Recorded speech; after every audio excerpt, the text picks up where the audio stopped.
So prairie dog pickup is a game that I'll actually spend a couple lessons on, and then recently build up towards take off. Alright, we're going to see how that kind of happens. What you need to know now is that each of you has a prairie dog, which is your pin. Okay? Everybody pick up your prairie dog. Give it a little bit on the neck. Prairie dog. Oh, prairie dog. Prairie dog.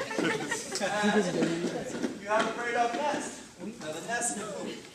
The prairie dog is not like anything going inside the nest. Don't step into its nest. Alright? When you're defending your prairie dog, or when you're working with your prairie dog, you can protect it, but you've got to move around. You cannot walk in, and you can't do this weird swat thing over the wall. Alright? So you've got to move around with the prairie dog. For this first layer, all I want you to do is when I say go, you're going to start shuffling around your prairie dog. Okay, moving around. Looking at everything that's happening around you. Okay, pay attention to where everybody is, where people are at. And when you hear me say switch, you're going to have 5 seconds. Pick up your hoop, pick up your prairie dog, and go find a new space and set up there and keep moving. Any questions? Right. Go. Shuffle, shuffle, shuffle. Look around, pay attention to what's happening around you. Switch. 5, 4, 3, 2, 1. Move around the front. Switch. Go. 5, 4, 3, 2, 1. Rock around. Okay. Careful behind. Switch. 5, 4, 3, 2, 1. You're Coach Family here. So that's layer 1. It seems really simple. Why do you think we use that layer? What are we trying to get kids to understand that layer? What would be one of the concepts we're trying to understand? What did you do right now? They need to defend their pin, right? You need to defend their pin. How are you standing when you're trying to do that? In an open, ready stance. There we go. You got your athletic ready stance. Okay. You're ready to run. So that's one thing we're talking about. How do you look in your defense? You want to be able to move in any direction as fast as you can. Okay. What else are we looking at? Keeping your eyes up. Space. Okay. Well, keeping your eyes up, paying attention to the game around you. Okay. Gain that kind of like court vision, that court sense, where you can see everything that's happening around you.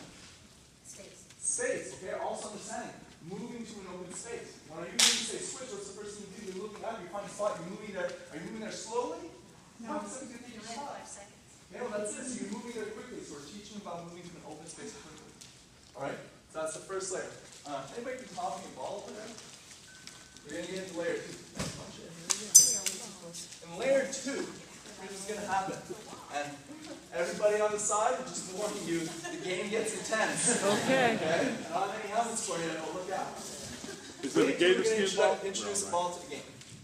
Now, the ball, I'm going to throw it anywhere in the game, and if you have the ball in your hand, you're only allowed to pivot with it. Okay, you can pivot. You can't walk. So if I'm here and I want to take a risk with the ball over there, and I go, I can't go back. And come back. No. If I pick up the ball here, I'm here, I have to pivot. What you're trying to do is you're trying to throw that ball and knock down someone's pin. Okay, you're trying to throw a pin, knock down the pin. What is everybody else doing? We're trying to defend. Alright, so they're trying to defend their pin. We're just going to work with that here to start. If your pin gets knocked down, what were you doing in that last layer? What did you have to do in that last layer? Well, not the last game, the last layer. The last layer. Spot. Your pin gets knocked down, you pick up your prairie dog, you make sure it's okay. You go find a new spot as quickly as possible. You're still in the game. Alright? Okay. Remember, we are aiming for the pins, not the faces. Alright? Yeah? You just introduce one ball to start off with.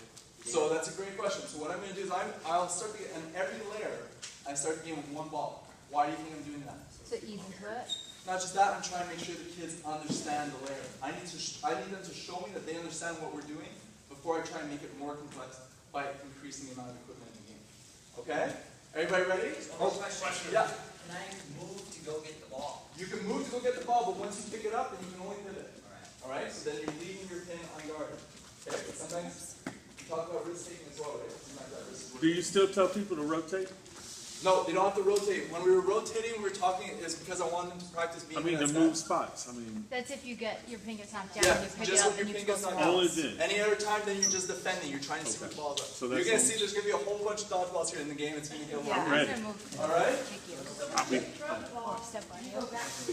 Yeah, if you choose. You want to chase the ball, you can, but again, that's a risk.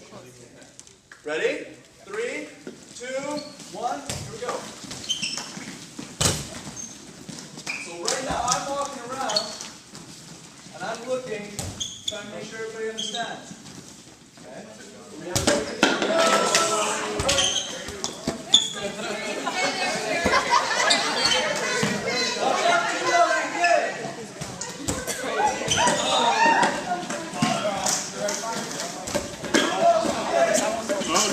you got 2 balls. 3 or 4. Added 3 or 4. Yep, 3 or 4 balls. All right.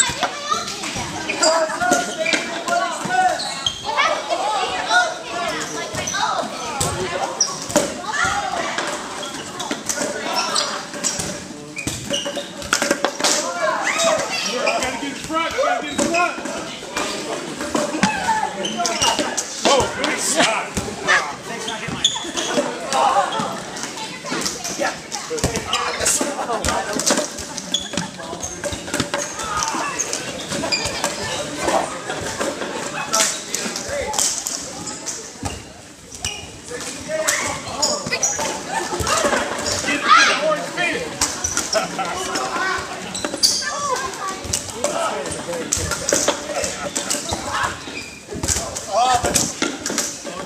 Hold on.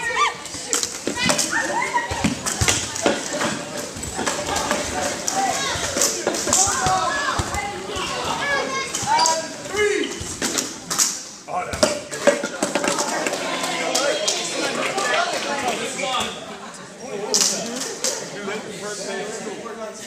Some routines here.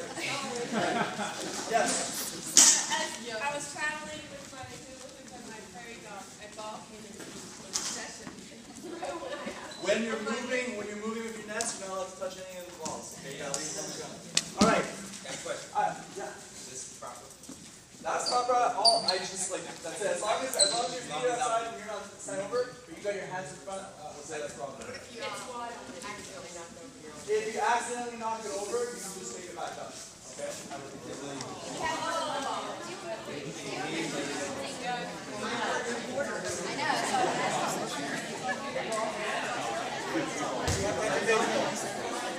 Okay? Somebody came from way over there to get a ball here. And it was a hula hoop. All right. No, you're only that much. Okay, next layer. All right.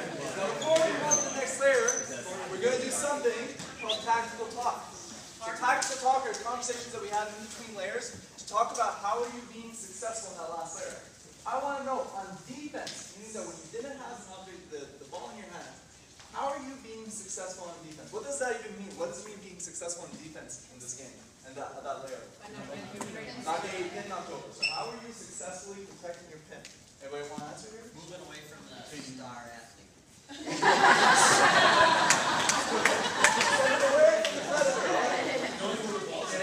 Knowing where the ball's at. Okay, so how do you know where the ball's at? Eyes up, you're looking around. Okay, yeah. Getting between the ball and your goal or the pin. All right, so placing your body between the ball and your pin. All right, right there. Safe starting spot. Why is there an advantage to standing on the outside? Because it only comes from you only have one area. What about our offense? How are you successfully knocking over other people's pins? You have to go get a ball. All right, so that's step 1. If you want to knock over someone's pin, you need a ball in your hand. You need a partner. Okay, but you need to go get a ball. So sometimes is that ball taking a bit sometime?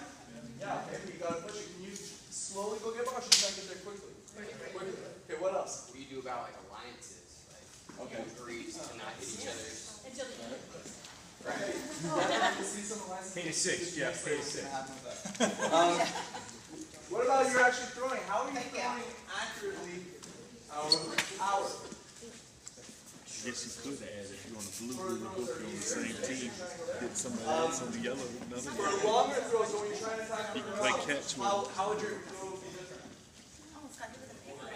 So this is interesting because this is one of the options we're working on in grade 6 is throwing power and accuracy. So we try and talk about that, and then we'll talk about what does a successful throw look like, and then we'll incorporate that into the game. All right. Yeah. What happens if they all your students start moving out to the outside and there's nobody in the middle? Well, when I talk about secondary rules, we'll talk about that because yes, that does happen. Okay, here's the next layer. The next layer, this time, if I knock over Jeff's, so let's say I'm here, okay, and I knock over Jeff's pin, I say Jeff, or just put my hand up, all right? You gotta take your hoop, take your pin, you come put your hoop beside mine, and now we're a team. Okay? So I can protect yours, you can protect mine. We're trying to build this colony up. All right? We're trying to get as many people to come join our colony. All right?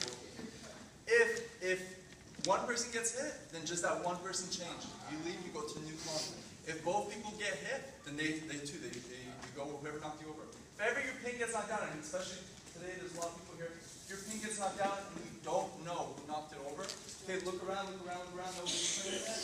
Alright, just find an open spot. Okay? So we're gonna see what happens here when we start getting these colonies that are building up. Find an open spot on your own or join the group colony? Just find a new spot on your own. Like the other ones. Yeah, exactly. Yeah, totally. Can I have the ball? So again. Secret head to yours. I'm gonna let you do yours.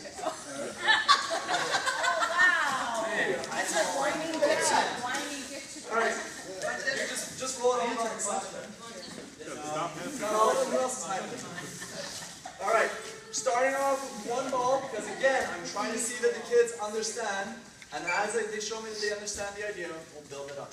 Okay, I'll add more balls. Ready? Go! I got one, I was tweeting!